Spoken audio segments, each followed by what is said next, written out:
안녕하세요. 대한민국 최고의 강연 최강 1교시에서 강연을 맡은 해양과학자 남성현입니다. 저는 서울대학교 자연과학대학 지구환경과학부 교수인데요. 우리가 사는 지구의 환경, 하늘과 땅과 바다, 그 중에서도 제 세부 전공은 해양과학 분야입니다. 오늘 제가 드릴 얘기는 지구의 기후에 관한 것입니다. 과학자들이 오래전부터 경고했던 이 기후변화 문제가 이제는 더 이상 과학자들만의 전유물이 아니고 지구에 사는 지구인이라면 누구나 알아야 되는 그런 필수 교양 문제가 됐습니다. 오늘은 기후에 대한 기초 용어와 상식에서부터 기후변화로 인한 전지구적인 환경 변화에 이르기까지 지구의 건강검진 결과를 과학적 사실로부터 파헤쳐보고자 합니다. 그래서 오늘 강연 주제는 과학으로 진단하는 위기의 지구입니다.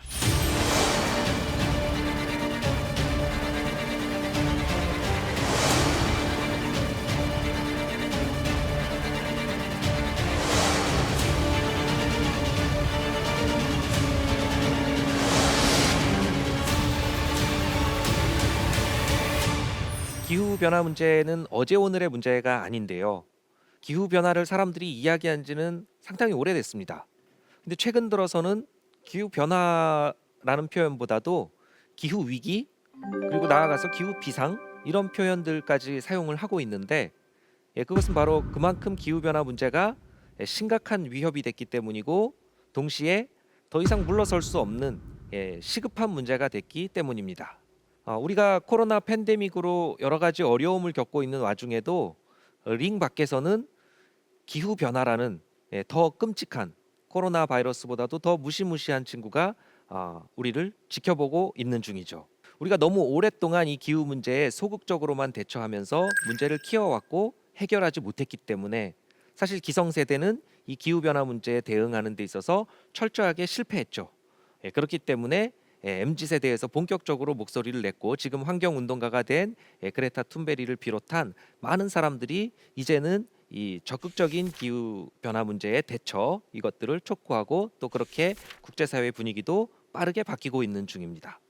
자, 이 기후변화를 가져온 원인은 무엇인가?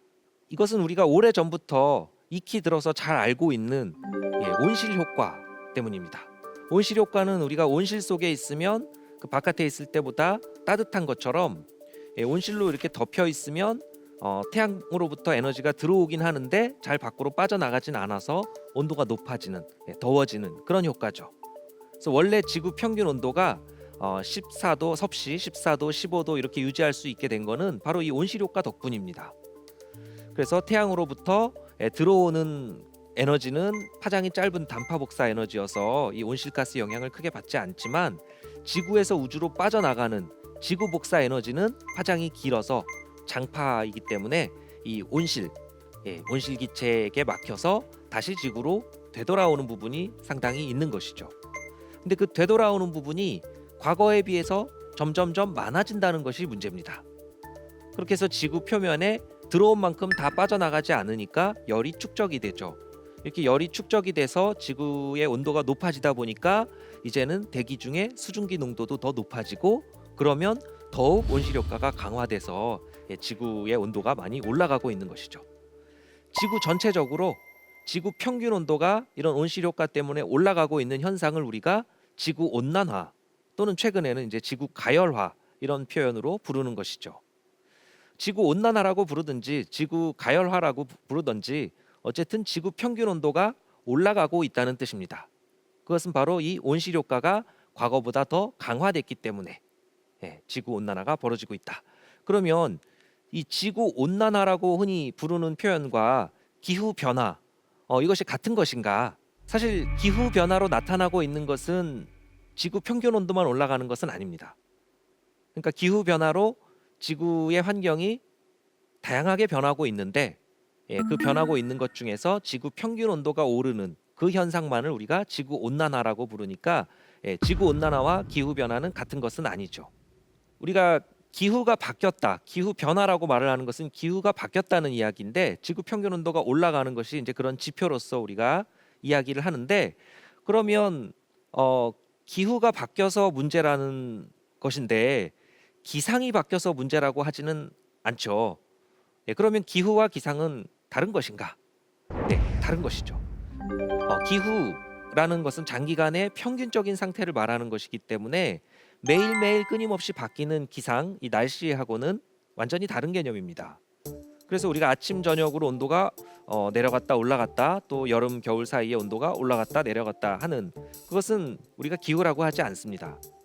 그런데 2020년대 아침 최저 기온이 1960년대 아침 최저 기온과 달리 몇 도가 올라갔다, 이런 이야기를 할 때는 우리가 기후가 달라졌다 하는 이야기를 하는 것이죠. 이렇게 기후가 지금 바뀌고 있어서 지구 평균 온도도 올라가고 그 외에도 여러 가지 지구 환경의 변화가 나타나고 있기 때문에 우리가 문제라고 말을 하고, 그 문제가 너무 심해져서 기후 위기, 기후 비상이라는 표현까지 지금 쓰고 있는 것이죠. 특히 기후 변화에 관한 정부 간 협의체, 그 IPCC라고 우리가 부르는 Intergovernmental Panel on Climate Change, 이 정부 간 협의체에서 그동안 기후 변화에 관련된 연구들을 종합해서 계속 보고서로 발간해 왔는데요.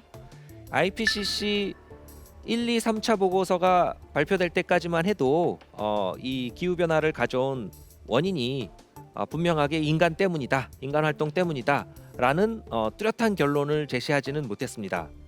근데 그런 결론을 제시한 것은 바로 4차 보고서 때인데요. 그래서 2007년에 이 IPCC 4차 평가 보고서가 발간이 됐는데, 그래서 2007년 노벨 평화상을 그 IPCC 4차 평가 보고서에 참여한 과학자들과 미국 전 부통령이죠, 엘 고어, 지금은 환경운동가가 된 이 엘 고어에게 절반씩 기여 인증을 했습니다. 왜 그러면 이 IPCC 과학자들과 엘 고어에게 이런 그 노벨 평화상을 수여했을까요? 기후 변화를 가져온 원인이 바로 인간 활동 때문이라는 그런 과학적 증거들을 제시하고 또 사람들에게 그것을 알린 그 공로가 컸기 때문이죠. But when it hits the open ocean, more than 90% of it is absorbed. And so, as the surrounding water gets warmer, it speeds up the melting of the ice. Starting on January 31, 2002, a period of 35 days, this ice shelf, this happens so rapidly. 4차 평가 보고서의 내용 중에서 제가 하나의 그래프를 가지고 왔습니다. 가장 대표적인 그래프인데요.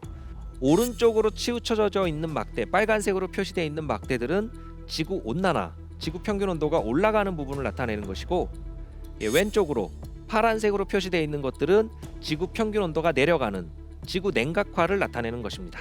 온실가스라고 위에 있는 이제 온실가스, 이산화탄소, 메테인 같은 대표적인 온실가스들은 이 빨간색이 됩니다. 즉 다시 말해서 지구 평균 온도를 높이는, 아까 말씀드린 그런 온실 효과 강화로 인해서 지구에서 우주로 빠져나가는 열을 다시 지구로 되돌리는 효과를 주기 때문에 지구 평균 온도를 높이는 쪽으로 작용합니다.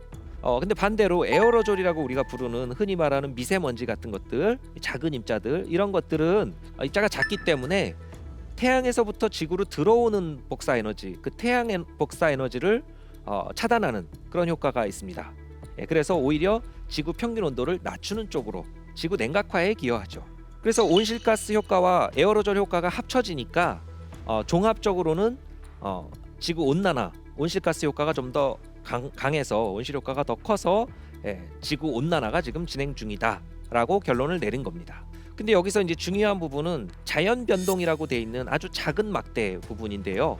지금 온실가스가 됐든 에어로졸이 됐든 다 우리 인간 활동 과정에서 다 배출한 물질들입니다. 우리가 에어로졸도 많이 배출했고 온실가스도 많이 배출했는데, 만약 에어로졸 배출하지 않고 온실가스만 많이 배출했으면 지금보다도 훨씬 온난화를 맞이했겠죠. 근데 중요한 것은 이런 온실가스든 에어로졸이든 다 인간이 인위적으로 배출한 물질이지만, 그렇지 않고 자연적으로도 지구의 기후가 변해왔으니까 그 자연적인 요인을 따져보면 이 그림에서 보시는 것처럼 아주 작은 그런 막대에 불과하다는 것이죠. 그러면 지구 온난화를 가져온 원인이 된 온실가스 농도의 증가, 그것은 그럼 우리가 어떻게 알 수 있는가? 과학은 정확하게 측정을 해서 과학적인 데이터를 가지고, 과학적인 팩트, 사실을 가지고 이야기를 합니다.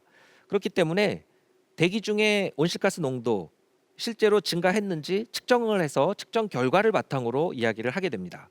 실제로 대기 중에 이산화탄소 농도는 1950년대 후반부터 측정하기 시작했는데요. 그것을 시작한 과학자가 바로 찰스 데이빗 킬링 박사님인데요. 찰스 데이빗 킬링 박사님은 1950년대 후반부터 2000년대 중반까지 거의 50년 동안 이 대기 중의 이산화탄소 농도를 연속적으로 계속 측정을 합니다. 그리고 심지어 찰스 데이빗 킬링 박사님 지금 돌아가셨지만 그 후에도 그의 아들 랄프 킬링 박사님과 또 다른 과학자들이 같이 이 대기 중 이산화탄소 농도 측정은 하와이 마우나로아 관측소를 포함해서 여러 곳에서 지금도 계속해서 하고 있습니다. 2023년 3월 현재까지 계속해서 측정을 한 결과 그림에 보시는 것처럼 대기 중의 이산화탄소 농도는 지속적으로 증가했습니다. 1958년 무렵에 처음에 측정을 시작했을 때는 310에서 320 ppm 수준이었습니다. 여기서 ppm은 이제 파트 퍼 밀리언이기 때문에 100만 중에 얼마인지를 나타내는 거라서 310 ppm, 320 ppm이라는 것은 0.03% 정도 이렇게 된다고 보시면 됩니다. 대기 중에 산소나 질소 이런 것들이 많고 이산화탄소는 아주 작은 양 있는데 0.03% 정도 있었는데 이게 농도가 지속적으로 올라가서 2023년이 되면 이제 420 ppm 수준, 즉 0.04%까지 올라갔다는 것이죠. 자, 그럼 0.03에서 0.04, 즉 310 ppm에서 410 ppm, 100 ppm 정도 올라간 것이 그렇게 큰 문제인가? 과연 이 기후 변화, 기후 위기, 기후 비상까지 가져올 정도로 이게 심각한 온실효과 강화의 원인인가? 그렇게 질문하실 수 있는데 그렇다는 겁니다. 그게 맞다는 겁니다. 이 농도가 아주 작은 양 증가한 것이지만 사실 이게 긴 기간 속에서 좀 더 긴 시간 속에서 이것을 보게 되면 매우 가파른 변화라는 걸 알 수 있습니다. 자, 이 그림도 대기 중의 이산화탄소 농도를 나타낸 것인데 기간이 길어졌습니다. 2000년 정도, 과거 한 2000년 남짓 기간 동안 대기 중의 이산화탄소 농도를 표현한 것인데요. 자, 그러면 하와이 마우나로아에서 측정하기 전에 대기 중 이산화탄소 농도를 우리가 어떻게 알 수 있을까요? 네, 직접 측정은 안 했지만 빙하 속에 있는 저 깊은 데 속에 있는 빙하에서 그 이산화탄소 농도를 우리가 측정을 하게 되면 과거 수십만 년 전에 이 지구 대기의 이산화탄소 농도가 얼마였는지 이런 것들을 알아낼 수 있습니다. 그래서 과학자들은 이 빙하 코어라고 하는데 빙하에 구멍을 뚫어서 저 깊은 수십만 년 전부터 지금까지 대기 중에 이산화탄소 농도가 어떻게 변해왔는지 이런 것들을 조사를 하고 있습니다. 보시는 것처럼 기원 전에서 기원 후로 넘어오고 1세기, 2세기, 3세기 고대 그 시대부터 쭉 보시면 280 ppm 정도 수준을 상당히 오랜 기간 유지를 했습니다. 산업혁명 있고 인류가 본격적으로 탄소 배출을 많이 하기 시작하면서 이것이 자꾸 대기 중에 누적되면서 쌓이니까 대기 중 이산화탄소 농도가 급등한 것이죠. 킬링 곡선이 매우 가파르게 급등해서 오늘날의 410, 420 ppm까지 굉장히 단기간에 수십 년 만에 올라갔다는 것을 볼 수가 있습니다.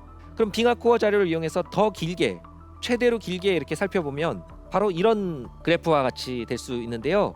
이 그래프에서 이제 X축에 있는 800, 500 이런 숫자들은 80만 년 전, 50만 년 전을 나타냅니다. 1000년 단위입니다. 그래서 80만 년 전부터 지금까지 과거 80만 년 동안의 대기 중 이산화탄소 농도 변화를 보시면 오르내리는 변화들이 분명히 있었습니다. 실제로 지구의 기후가 오랜 지구 역사에서 계속 바뀌어왔기 때문에 대기 중에 이산화탄소 농도도 그렇게 바뀌어왔다는 것을 알 수가 있죠. 그렇지만 그 자연적인 인류 활동하고 무관하게 이 자연적으로 이산화탄소 농도가 바뀌어온 부분은 200 ppm, 250 ppm 이 사이에서 주로 오르내리고 있었지 지금처럼 400 ppm을 넘어가는 엄청난 수준으로 이렇게 급증하지는 않았었다는 것이죠.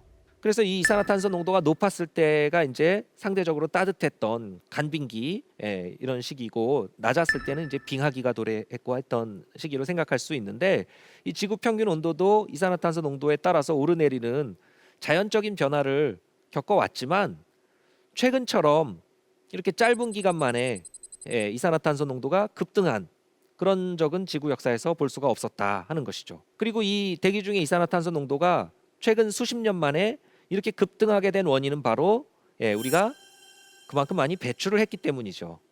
산업화 이후에 인류가 탄소를 많이 배출하기 시작하면서 그 탄소가 자연 생태계에서도 일부 흡수는 되지만 자연 생태계에서 흡수할 수 있는 것 이상으로 자꾸 배출을 하니까 그게 누적이 되고 한 번 배출된 이산화탄소 농도는 짧게는 5년, 길게는 막 200년까지도 계속 체류하기 때문에 대기 중의 이산화탄소 농도를 크게 높인 겁니다. 실제 대기 중에 이산화탄소를 우리가 방출한 그 누적 배출량의 그래프를 보시면 19세기, 20세기, 21세기로 오면서 급등했다는 걸 알 수가 있고요. 그것만큼 가파르진 않지만 대기 중의 이산화탄소 농도도 자연 생태계에서 흡수되지 못하는 나머지 부분들이 계속 누적되면서 매우 가파르게 킬링 곡선을 따라 급상승했다는 것을 알 수가 있습니다. 자, 지구 평균 온도의 상승, 지구 온난화를 실제 우리가 측정을 해보면 지표면 부근에 수천 개, 약 8천 개 이상의 측정소에서 기온을 측정하고 있습니다. 그 육상에도 있고 해상에도 있는데요. 그런 곳에서 측정하는 온도들 그리고 또 인공위성으로 지구 표면에 계속 온도를 측정하고 이런 것들을 통해서 우리가 과거 140년 동안 지구 평균 온도가 어떻게 변해왔는지 이런 것들을 우리가 알 수 있는데요. 그 과거 140년 동안의 지구 평균 온도를 갖다가 보시게 되면 매우 가파른 속도로 지구 평균 온도가 올라가고 있습니다. 자, 이 그래프에서 0이라고 표시한 거는 1940년대, 50년대, 60년대 이제 그 무렵을 기준으로 잡은 겁니다. 그래서 그 무렵을 0이라고 했을 때 그 이전에는 0.2도 정도가 낮았고요. 마이너스 0.2 이렇게 돼 있고요. 지금은 그때보다 0.8도 정도가 올라갔습니다. 플러스 0.8이죠. 그러니까 마이너스 0.2에서 플러스 0.8이면 약 1도 정도죠. 1도 정도의 온도가 올라갔다는 겁니다. 그 1도라는 온도가 그렇게 큰 온도 같지 않게 느껴지실 수가 있는데요. 아침 저녁으로 일교차가 뭐 10도씩 나고 여름 겨울 사이에 20도 30도의 온도 변화가 있으니까 1도라는 거는 그렇게 큰 온도가 아닌 것 같잖아요. 근데 중요한 것은 이것은 기후에서의 1도 변화기 때문에 상당히 큰 온도라는 겁니다. 기상에서 1도는 큰 온도가 아니죠.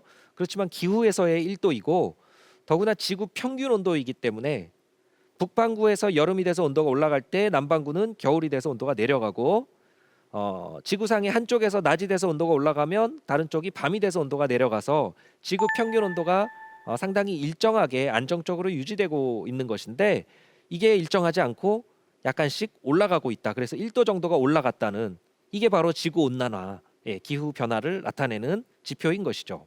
자, 그러면 이 지구 온난화의 원인이 무엇인가 그 부분을 좀 더 정확하게 기후 모델링을 통해서 수치적으로 기후를 계산해서 이것이 우리 인간 활동 때문이라는 증거를 또 제시한 과학자들이 있습니다. 그래서 그분들의 공로를 2021년에 노벨 물리학상을 통해서 그 공로를 인정하기도 했었는데요. 2021년도 노벨 물리학상을 수상하신 분들은 슈크로 마나베 교수님, 클라우스 하셀만 박사님, 조르지오 파리시 교수님 이런 분들인데 그 중에서 이 마나베 교수님하고 하셀만 박사님은 전통적인 물리학을 하신 분은 아닙니다. 이분들은 지구과학을 하신 분들이고요. 대기과학자, 해양과학자 이런 분들인데 이례적으로 이런 분들에게 노벨 물리학상을 수상한 것이죠. 그 이유는 바로 이분들이 기후 모델링을 통해서 지구의 기후를 물리적인 역학 법칙을 통해서 계산을 하고 그렇게 해서 기후 모델링을 할 수 있도록 그런 업적을 남기신 분들이기 때문에 그 공로를 인정한 겁니다. 그래서 이분들이 하셨던 그 업적 중에 대표적인 게 지구 평균 온도를 이제 계산하는 그런 건데 지구 평균 온도가 실제로 상승을 한 지구 온난화를 가져왔지만 그거를 우리가 기후 모델로 계산을 해보면 두 가지 방식으로 계산을 할 수가 있습니다. 그래서 한 가지는 이 자연적인 요인, 인간 활동 효과를 제외하고 자연적인 요인만을 가지고 계산할 수가 있고 또 한 가지는 자연적인 요인과 인위적인 요인을 동시에 포함해서 지구 평균 온도를 계산하는 것이죠. 자, 이 그래프에서 검정색은 실제 관측치, 실제 지구 평균 온도가 어떻게 변했는지를 나타내는 것이고 파란색이 자연적인 요인만 고려해서 계산한 지구 평균 온도이고 주황색은 자연적인 요인에다가 인위적인 요인, 우리가 온실가스 배출한 그 효과까지 합쳐서 계산한 겁니다. 자, 보시는 것처럼 주황색은 이 검정색과 비슷하게 지구 온난화를 잘 재현합니다. 즉 다시 말해서 인위적인 요인까지 포함해야만 지금 나타나고 있는 이 지구 온난화를 설명할 수 있다는 것이죠. 자연적인 요인만을 가지고 계산하면 지구 평균 온도가 올라가지 않는다는 겁니다. 그래서 지구 온난화가 자연적인 요인만으로는 만들어지지 않는다 하는 것을 보실 수가 있습니다. 자, 지구 온난화가 인위적인 요인으로 즉 인간 때문에 만들어졌다는 것인데 그러면 지구 온난화와 관련해서 나타나고 있는 오늘날 우리가 경험하는 다양한 자연재해 이런 것들도 과연 순수한 자연재해인가? 인재라고도 부를 수 있는 성격이 있는 것 아닌가? 이 자연재해와 인재 사이의 구분도 이제 모호해지고 있다는 겁니다. 자, 그래서 지구 평균 온도가 이렇게 올라갔다는 것을 기후 모델로도 확인하고 실제 관측을 통해서도 우리가 이해를 했는데, 그렇게 해서 지구 평균 온도가 올라가면서 지구에 축적되고 있는 열이 그럼 과연 어디에 흡수되고 있는가? 90% 이상, 즉 대부분의 열이 해양에 흡수되고 있다는 것을 알게 됐습니다. 대기와 대륙, 그다음에 육상과 바다의 빙하, 그리고 그린란드와 남극에 있는 빙상, 이런 곳에 흡수되는 열은 다 합쳐도 10%가 안 됩니다. 지구 온난화로 증가된 열의 대부분은 지금 해양, 바다에 흡수가 되고 있는 것이죠. 과거 40년 동안 해양에 흡수된 에너지가 250 제타줄로 추산이 되는데, 여기서 제타줄이라고 하면 10의 21제곱줄을 말합니다. 그러니까 엄청나게 큰 숫자죠. 그래서 우리가 이것을 감을 잡기 어렵기 때문에 1년 동안 해양에 흡수된 열 에너지 약 20 제타줄 정도 되는 에너지를 다른 방식으로 좀 환산을 해보겠습니다. 히로시마에 투하됐던 원자폭탄을 기준으로 말씀드리면 1초에 원자폭탄이 4개, 5개 폭발하는 수준, 1초에 4, 5개, 1시간에 14,400개 이상씩 폭발하는 그 정도의 에너지가 20 제타줄의 에너지입니다. 그래서 그만큼의 열 에너지가 해양에 흡수되고 있다 하는 것이죠. 이렇게 어마어마한 양의 열이 해양에 흡수되고 있기 때문에 이 수온이 쉽게 올라가지 않는 이 바닷물의 특성에도 불구하고 너무나도 엄청난 열이 흡수되고 있기 때문에 바닷물 수온이 올라가고 있습니다. 자, 바닷물은 물이기 때문에 비열이 큽니다. 그래서 쉽게 데워지지 않지만 한번 데워지면 잘 식지도 않죠. 그래서 이 바닷물의 수온이 올라간다는 것은 이 기온이 올라가거나 육상의 지온이 올라가는 것하고는 차원이 다른 이야기입니다. 수온이 높아진 이 바닷물이 돌아다니면서 각종 이상 기후를 만들고 지구의 물순환도 바꾸고 각종 문제를 일으킵니다.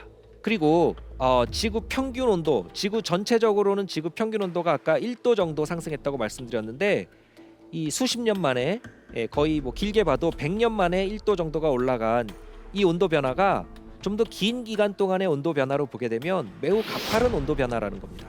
물론 역시 지구 평균 온도 역시 오랜 지구의 역사에서 증가 감소를 끊임없이 경험해 왔습니다. 빙하기와 간빙기 이런 걸 겪어왔죠. 그렇지만 한 10,000년 전 정도부터는 온화한 지구의 기후가 상당히 잘 안정적으로 유지가 되고 있었는데요. 지금 이 그래프에서 보시는 것처럼 과거 2000년 동안의 온도를 보더라도 상당히 안정적인 온도를, 지구 평균 온도를 안정적으로 유지해 왔습니다. 그러다가 17세기, 18세기 무렵에 지구 평균 온도가 약간 떨어졌는데요. 그 시기를 우리가 소빙하기라고 부릅니다.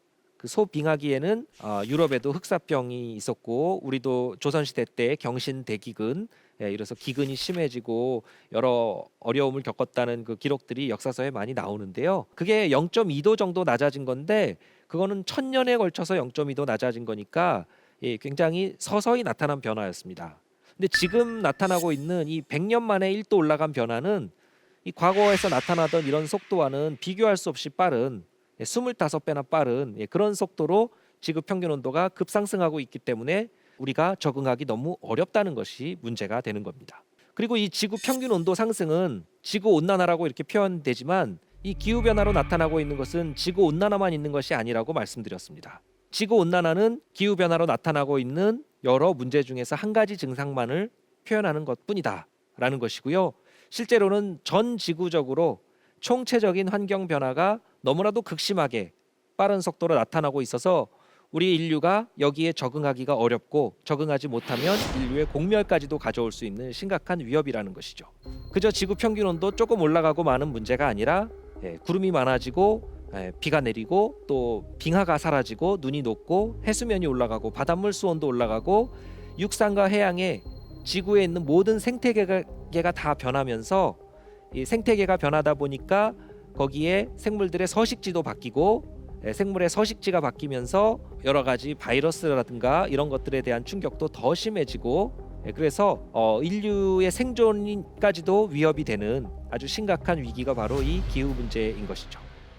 특히 이 물순환 자체가 바뀌기 때문에 비가 내리고 또는 눈이 내리고 하는 그런 지역과 비가 또 잘 안 내리는 그런 지역, 이런 강수 패턴이라고 부르는 비가 많이 내리던 곳, 비가 잘 안 내리던 곳 이런 것들의 위치가 자꾸 바뀌고 있고 그러다 보면 그 지역에서 경험하지 않았던 기후 때문에 여러 가지 피해가 속출하는 일들이 벌어진다는 겁니다.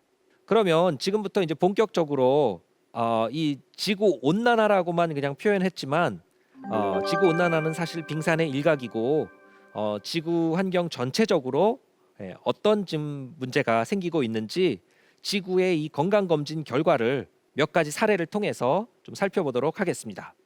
첫 번째는 해빙, 바다의 빙하가 사라지고 있는 문제인데요. 북극해가 아주 대표적인 곳입니다. 북극해는 지금 전 지구적으로도 가장 빠른 속도로 온난화가 진행 중인 곳인데요. 아까 지구 평균 온도가 1도 정도 올라갔다고 했지만 그건 지구 평균이고 북극해 같은 경우는 2도, 3도 벌써 이렇게 올라갔습니다. 그래서 북극해는 가장 빠른 온난화가 진행 중인데 이 북극해가 빠르게 온난화되고 있는 배경에는 북극해에 있는 얼음, 해빙이죠. 해빙이 사라지고 있는 문제가 있습니다. 북극은 육지가 없습니다. 바다로 돼 있어서 우리가 북극해라고 부르는 것인데 그 북극해를 덮고 있는 차가운 바다니까 빙하가 바로 북극해 해빙이고요. 근데 이 북극해 해빙이 여름에는 좀 녹았다가 겨울에는 더 얼었다가 이렇게 면적이 계속 늘었다가 줄었다가 하고 있는데 이게 좀 더 그 장기간에 걸쳐서 그런 계절적인 효과를 제거하고 같은 계절 예를 들면 같은 9월끼리 비교를 해보면 과거에 비해서 최근에 북극해 해빙이 많이 사라졌다는 것을 알 수가 있습니다. 자, 1984년 9월과 2016년 9월에 북극해 해빙을 비교를 해보시면 1984년에 비해서 2016년에는 북극해 해빙이 상당 부분 녹아서 사라졌다는 걸 볼 수가 있습니다. 그렇게 빠르게 해빙이 사라지면 이 해빙은 얼음 하얗게 돼 있기 때문에 이 태양을 바로 반사시켜주는 즉 알베도가 큰 그런 형태인데요. 알베도가 큰 이 해빙이 사라지면서 이 북극해 바다의 태양 복사 에너지가 그대로 흡수가 되게 됩니다. 그러니까 북극해 바닷물이 더 빠른 속도로 온난화될 수가 있는 것이죠. 그래서 북극해 바닷물의 수온이 올라가면 또 해빙을 더 많이 녹이니까 해빙 면적이 줄어들고 해빙 면적이 줄어들면 햇빛을 반사시켜주던 부분이 더 줄어드니까 다시 더 많이 흡수되고 수온이 올라가고 수온이 올라가면 해빙 면적이 또 줄어들고 그런 악순환이 반복되고 있는 중입니다.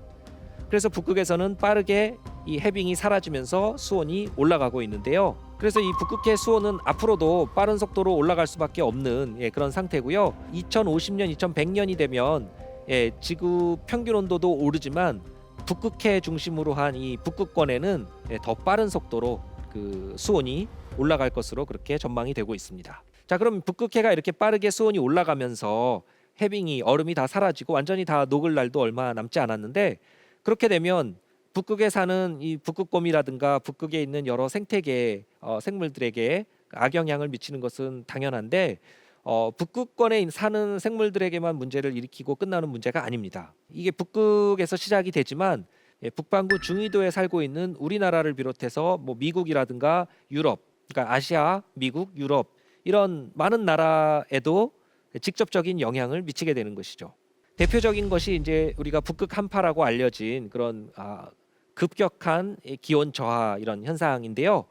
원래 북극을 중심으로 이 차가운 냉기를 이 북극권에 이렇게 가둬두고 있는 제트 기류라는 기류가 있습니다. 중위도 상공에 서쪽에서 동쪽으로 부는 강한 바람인데 이 제트 기류가 안정적으로 이렇게 불고 있을 때는 북극에 있던 차가운 냉기가 중위도까지 쉽게 내려오질 않습니다. 그런데 이 북극의 온도가 빠르게 높아지고 북극과 적도 사이의 온도가 자꾸 차이가 줄어들고 하다 보면 이 제트 기류가 안정적이지 못하고 불안정해지면서 고위도와 저위도를 넘나드는 경로로 움직이게 되죠.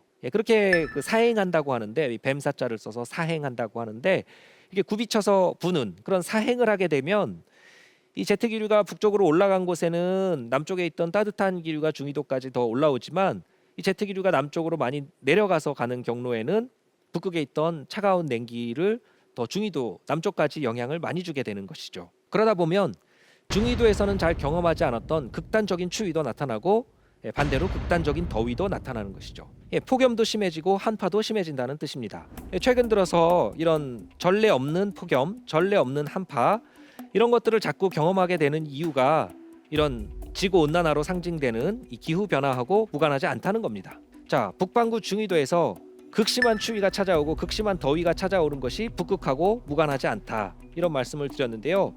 아까 지구 온난화, 기후 변화로 지구 평균 온도가 1도 올라간다고 말씀드렸는데, 우리가 더운 것이 지구 온난화 때문에 더운 것이 아니라는 겁니다. 폭염 때문에 더운 것이고 한파 때문에 추운 것이고, 그렇기 때문에 지구 온난화인데 왜 춥냐, 이런 것은 말이 안 되는 것이죠. 기후와 기상을 구분하지 못한 겁니다. 지구 온난화이기 때문에 폭염도 심해지고 한파도 심해져서 춥기도 너무 추워지고 덥기도 너무 더워지고 그렇게 한다는 것이죠. 그래서 이런 극단적인 기온 변동에 잘 적응하지 못하면 앞으로 피해가 속출할 수 있다는 겁니다. 자, 이제 또 다른 건강검진 예를 들어보겠습니다. 이번에는 열대 바다로 갈 건데요. 웜풀입니다.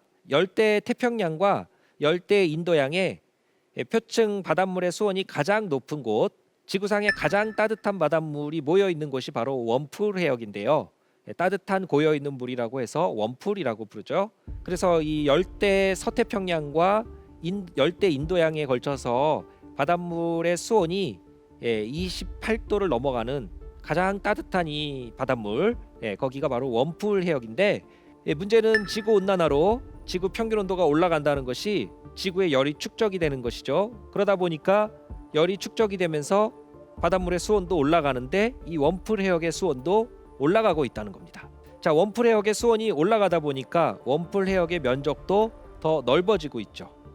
그래서 웜풀이 이렇게 확장을 하다 보면 위에 있는 그림은 이제 1900년부터 1980년에 평균한 웜풀 해역의 분포, 빨간색으로 표시된 웜풀 해역의 분포를 나타낸 것이고, 아래에 있는 그림은 1981년부터 2018년, 그러니까 좀 더 최근에 웜풀 해역 분포와 그곳의 온도를 표현한 것인데요. 그림에서 보시는 것처럼 과거에 비해서 더 빨간색으로 진하게 이렇게 표시된 것이 더 웜풀 해역의 수온이 올라갔다는 걸 알 수가 있는 겁니다. 자, 웜풀 해역의 수온도 올라가고 웜풀 해역의 면적도 넓어졌는데, 이 넓어지는 속도 자체도 더 빨라지고 있습니다. 그 과거에는 매년 그 미국의 워싱턴주 정도만큼씩 웜풀 해역이 확장하고 있었는데, 지금은 그 워싱턴주보다 2배 정도 면적이 되는 캘리포니아주 정도만큼씩 매년 넓어지고 있는 중입니다. 자, 웜풀 해역이 확장하고 있고 이 웜풀 해역 확장이 또 가속화하고 있다는 이야기죠. 자, 그러면 이런 열대 해역에서의 이 바닷물의 수온이 올라가는 이 현상도 열대 생태계와 열대에 사는 사람들만의 문제인가? 그렇지 않다는 겁니다. 이 웜풀 해역이 열대에서 나타나는 변화지만 태풍의 고장이라고도 알려져 있습니다. 태풍, 열대성 저기압 현상인데, 이 태풍은 에너지원이 이 따뜻한 바닷물이 증발해서 나오는 이 수증기가 대기 중에서 응결할 때 나오는 잡열, 수문열입니다. 그렇기 때문에 태풍은 열대 바다에서 만들어지는 것이죠. 근데 이 태풍이 만들어지는 태풍의 고장, 이 웜풀 해역이 확장하고 웜풀 해역의 수온이 올라가고 있다는 이야기는 태풍에 더 많은 에너지를 공급할 수 있는 그런 조건으로 바뀌고 있다는 겁니다. 그 이야기는 앞으로는 지금보다 더 강력한 그런 태풍, 이런 것들이 소위 말하는 슈퍼 태풍, 이런 것들이 더 많아질 수 있는 가능성을 제시하는 것이죠. 실제로 우리가 최근에 굉장히 초강력 태풍, 역대급 태풍, 이런 것들이 과거에 비해서 많아졌다는 것을 많이 느끼실 수 있을 겁니다. 2022년만 해도 태풍 흰남노가 굉장히 이례적인 태풍이었는데, 그 열대에서 만들어지지도 않고 온대에서 만들어져서 남쪽으로 내려가다가 다시 올라오는 굉장히 기이한 형태를 보였던 태풍인데, 과거와 다른 특성의 이런 태풍이 자꾸 나타나는 이유도 기후가 바뀌고 있고 웜풀 해역이 바뀌고 있는 것과 무관하지 않다는 것이죠. 자, 이렇게 열대에서 만들어지지만 이 태풍은 또 중위도에 와서 우리에게도 피해를 줄 수 있는 것이기 때문에 열대 바다에서 벌어지는 일이 우리와 무관하지 않다는 겁니다. 자, 북극에서 벌어지는 일도 우리와 무관하지 않고 열대에서 벌어지는 일도 우리와 무관하지가 않습니다. 지구는 하나로 전체적으로 다 연결이 돼 있기 때문에 지구의 곳곳에서 벌어지는 일들이 다 우리하고 연관이 돼 있다는 것이고, 지구 온난화로 상징되는 이 기후 변화 때문에 지금 지구 전체적으로 이런 환경이 바뀌면서 곳곳에서 여러 가지 피해가 속출하는 중이라는 겁니다. 자, 또 대표적인 예로 물순환, 즉 수문순환의 변화를 말씀드릴 수 있는데요.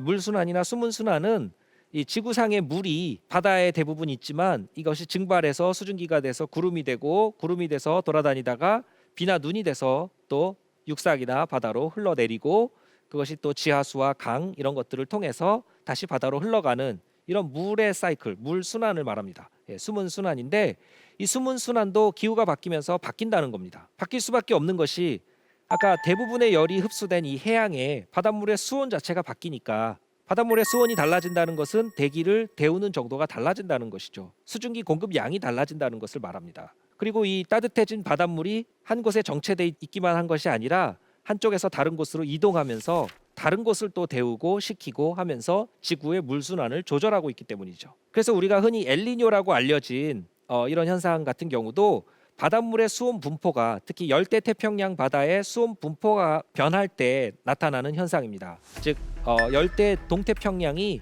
평소보다 많이 따뜻해지게 되면 그쪽에서 증발이 우세하고 구름이 많아지고 비가 많이 오게 되면서 그 사막이었던 비가 잘 오지 않던 캘리포니아라든가 페루라든가 이런 아메리카 대륙의 서부에 비가 많이 오게 되고 반대로 비가 원래 잘 오던 인도네시아의 열대 우림에는 비가 잘 안 오고 건조해지면서 산불이 많이 나는 겁니다.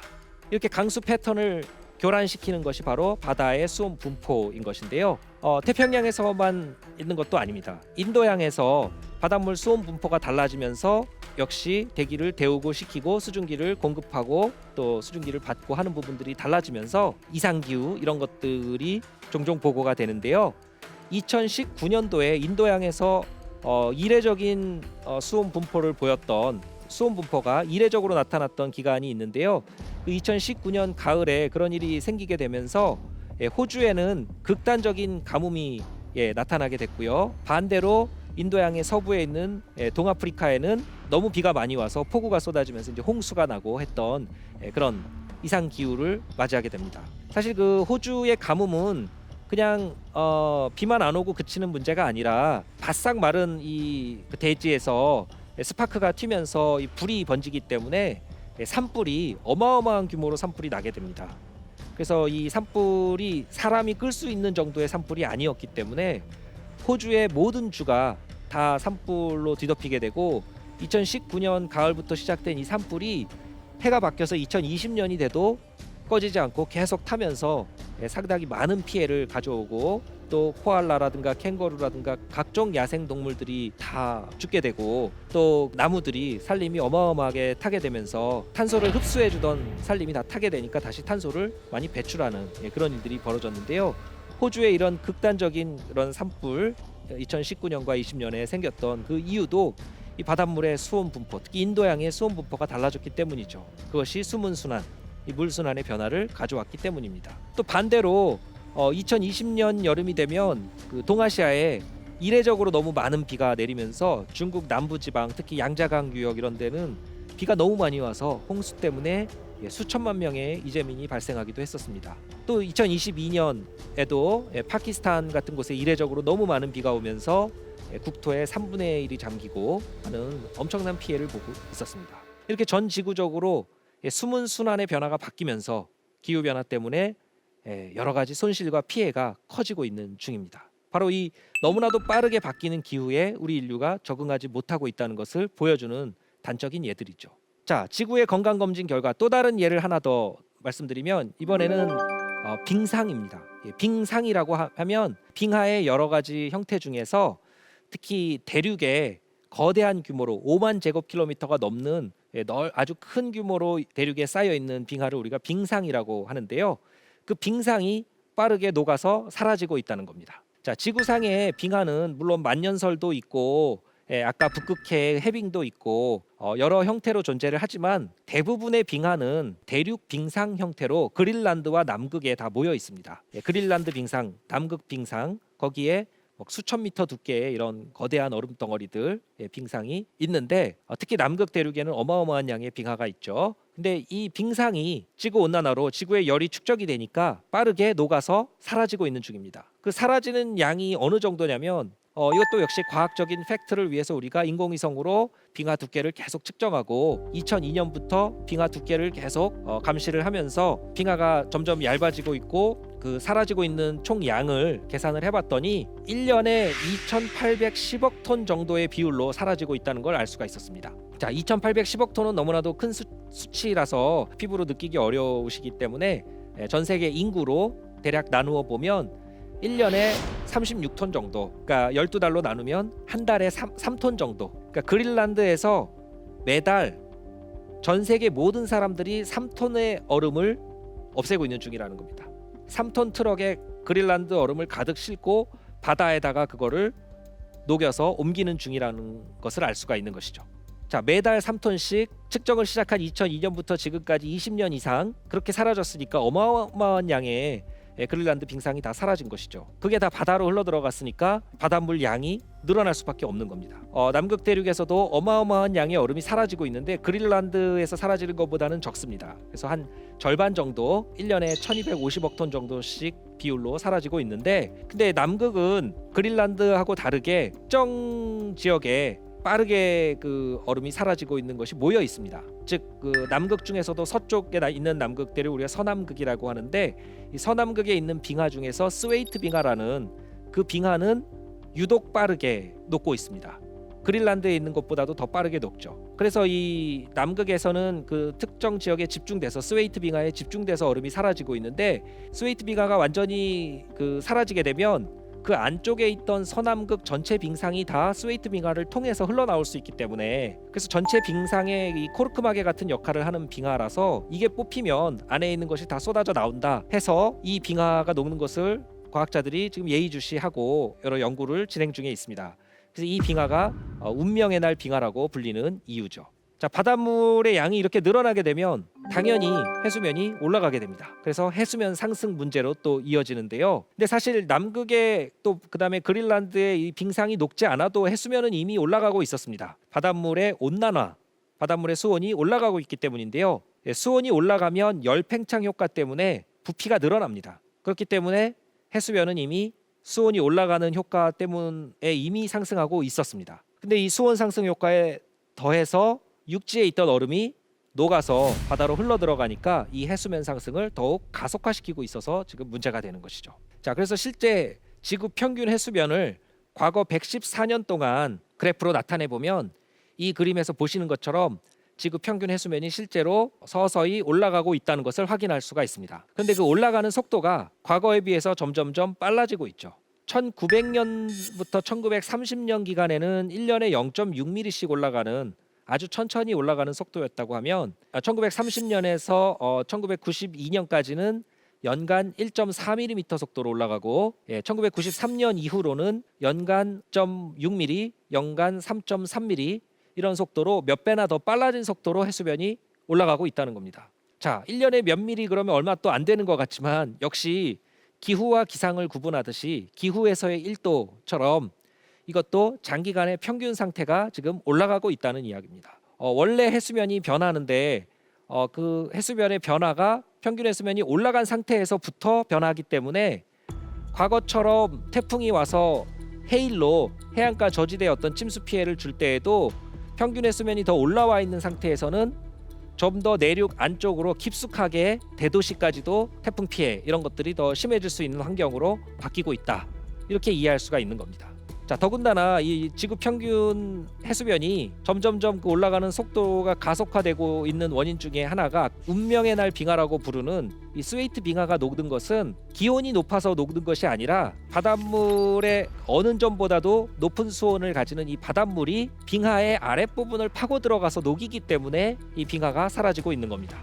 그 위에 쌓여 있는 빙하가 불안정해지기 때문에 이것이 돌발 붕괴를 할 가능성이 제기가 되고 있습니다. 그래서 이게 돌발 붕괴를 하게 되면 와르르 무너지면서 쪼개지고 우리가 마치 사탕을 깨물어 먹으면 빨리 녹는 것처럼 잘게 쪼개져서 바다에 있게 되면 금방 녹아서 다 해수면을 상승시키게 되는 것이죠.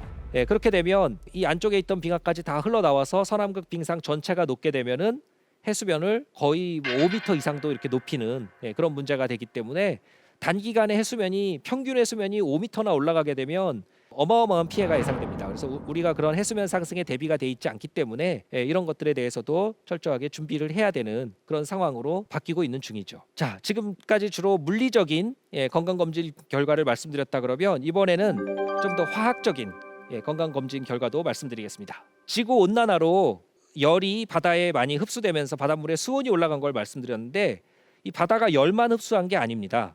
대기 중에 이산화탄소 농도가 높아졌는데 그 이산화탄소도 바다에 많이 흡수가 되는 것이죠. 바다가 이산화탄소 흡수를 안 해줬으면 대기 중에 이산화탄소 농도 더 빨리 올라갔을 겁니다. 근데 문제는 바다에 녹은 이 이산화탄소가 물과 반응하면서 이산화탄소와 물이 반응해서 탄산염을 만들고 그 과정에서 수소이온 농도가 나오기 때문에 바닷물의 산도, pH를 변화시키게 됩니다. pH를 낮추고 있죠. 그래서 바닷물 자체는 산성이 아니고 염기성인데 pH가 낮아지고 있기 때문에 우리가 바닷물이 산성화된다. 해양 산성화 이렇게 표현합니다. 그래서 이 해양 산성화가 문제가 되는 것이죠. 바다에 녹아 들어간 이산화탄소가 해양 산성화를 일으키고 이 해양 산성화되고 있는 바다 속에서는 해양 생물들 중에 잘 적응하지 못하는 생물들이 큰 피해를 입게 됩니다. 특히 이 칼슘 골격을 갖는 그런 생물들은 이 골격에서부터 칼슘이 빠져나가서 이 탄산염과 반응해서 탄산칼슘을 만들기 때문에 골격에서 칼슘이 자꾸 빠져나가죠. 뼈가 녹는 겁니다. 그렇기 때문에 골다공증에 걸리는 것이죠. 그래서 소라라든가 갑각류라든가 이런 해양 생물들이 해양 산성화로 지금 큰 피해를 보고 있고요. 바닷속의 탄소 농도가 지금 증가하고 있기 때문이고 또 동시에 바닷속의 산소 농도는 반대로 줄어들고 있습니다. 그러니까 바닷속의 탄소 농도는 증가하고 바닷속의 산소 농도는 줄어들고 있는데 바닷속의 산소 농도가 줄어들면 호흡을 하는 많은 해양 생물들이 숨을 못 쉬니까 그래서 완전히 산소 농도가 너무 낮아지는 이 극단적으로 산소 농도가 떨어지는 바다, 우리가 죽음의 바다라고 부르는 데드존, 이런 것들이 과거에 비해서 점점 더 많이 보고되고 있고 그런 데드존, 죽음의 바다에서 수십만 마리의 생물들이 죽어 있는 이런 것들이 종종 목격이 되는 겁니다. 이렇게 바닷속에 탄소 농도가 높아지고 pH 산도는 낮아지고 그래서 해양 산성화가 일어나고 또 전체적으로 산소 농도가 줄어들고 하면서 해양 생태계가 지금 심각하게 피해를 보고 있다. 이렇게 말씀드릴 수 있겠습니다. 자, 지금까지 이제 여러 가지 건강검진 결과, 지구의 건강검진 결과를 지구 온난화 외에도 몇 가지 사례들을 가지고 좀 말씀을 드렸는데요. 건강검진 결과를 종합 판정을 하게 되면 결국 말기암이다. 이렇게 판단을 할 수가 있는 겁니다. 그래서 결국 지금 우리 지구의 상태는 산업화 이후에 우리가 많이 배출한 탄소로 인해서 암을 진단받았다. 그것도 말기암을 진단받았다. 자, 이 암을 진단받고 나면 요새는 암도 극복을 할 수가 있습니다. 우리가 잘만 치료하면 극복할 수가 있죠. 그래서 시한부는 아니지만 상당히 심각한 암을 처방받았기 때문에 우리가 이 암이 발병한 이 증상도 봐야 되겠지만 이 암이 발병한 근본 원인을 살펴봐서 이 근본 원인을 우리가 두고 해결을 해야 이런 것들이 재발하지 않게 이렇게 될 것이기 때문에 다음 시간에는 지구의 지금 이 심각한 이 상태를 가져온 근본적인 원인을 생각해보고 그로부터 우리가 어떤 해법을 찾을 수 있을 것인가를 생각해 보도록 하겠습니다. 기후 위기로 지구는 건강검진 결과 말기암 판정을 받았다. 지구가 오랜 기간 인류와 무관하게 겪어온 자연적인 기후 변동성과는 달리 산업화 이후에 인류의 온실가스 배출에 따른 인위적 기후 변화로 인해서 지난 수십 년 동안 지구의 건강 상태를 아주 심각하게 악화시켰습니다. 단순히 지구 온난화로 불리는 지구 평균 온도 상승만을 가져온 게 아니고 빙하가 사라지고 바닷물의 수온과 해수면이 올라가고 극단적인 기온 또 극단적인 강수량으로 각종 전례 없는 자연재해 피해가 속출하는 중입니다. 기후변화 속도를 늦추지 않고는 인류의 적응이 너무나도 어렵기 때문에 전 지구적인 손실과 피해 규모가 감당하기 어려운 수준으로까지 치닫게 될 겁니다. 그간의 기후위기 대응 실패를 우리가 철저하게 인정하고 지구를 대하는 근본적인 마음가짐부터 바꾸어야만 할 때입니다. 지금까지 대한민국 최고의 강연 최강 1교시 남성현이었습니다.